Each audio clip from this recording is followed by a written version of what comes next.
আল্লাহ বলে, হে আমার বান্দা, তোমরা যদি আকাশ পরিমাণ গুনাহ করে থাকো তারপর আমি আল্লাহর কাছে ক্ষমা চাও, আমি আল্লাহ অবশ্যই তোমাদের সকল গুনাহ মাফ করে দিব। আল্লাহ বলেন, যে বান্দা আমি আল্লাহর জন্য কিছু ত্যাগ করে আমি আল্লাহ সে বান্দার জন্য তার চেয়ে উত্তম কিছু দান করি। আল্লাহ বলেন, যে বান্দা যত বেশি আমি আল্লাহ জিকির করে আমি আল্লাহ তত বেশি সেই বান্দার সাথে থাকি। সকলে বলে আল্লাহু আকবার। আল্লাহ বলেন, আমি আল্লাহ সেই বান্দার জন্য জান্নাত তৈরি করে রেখেছি, যে বান্দা অহংকার করে না, বিনয়ী ভাবে চলে। আল্লাহ বলে, যে বান্দা আমি আল্লাহর পথে এক পাও আগাই আমি আল্লাহ সেই বান্দার জান্নাতের পথ সহজ করে দেই।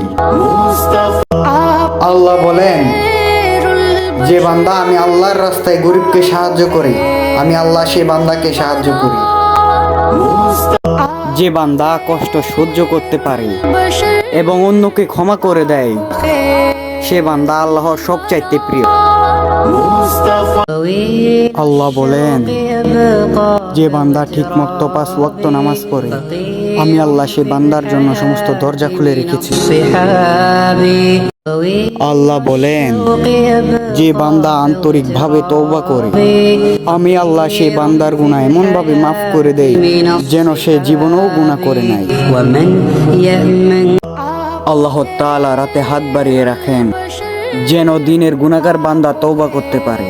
আল্লাহ তাআলা দিনেও হাত বাড়িয়ে রাখেন যেন রাতের গুনাহগার বান্দা তওবা করতে পারে। আল্লাহ বলে, যে বান্দা অন্যকে ক্ষমা করে দেয় আমি আল্লাহ তার মর্যাদা দ্বিগুণ বাড়িয়ে দেই।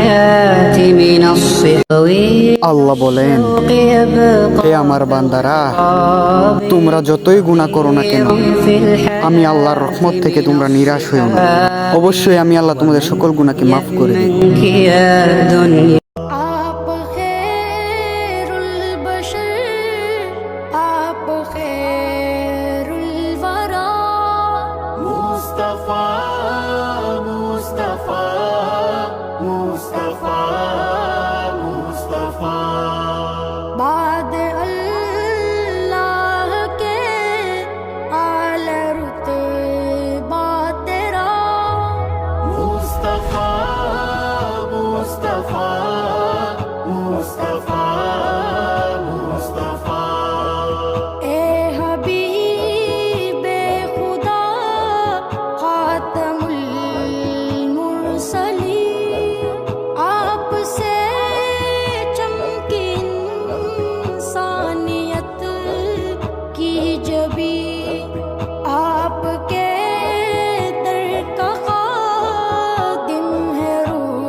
আল্লাহ বলে, সত্য কথা বল বান্দা, যদিও সেটা তোর ক্ষতির কারণ হয়। মিথ্যা বলিস না বান্দা, যদিও সেটা তোর উপকারে আসে।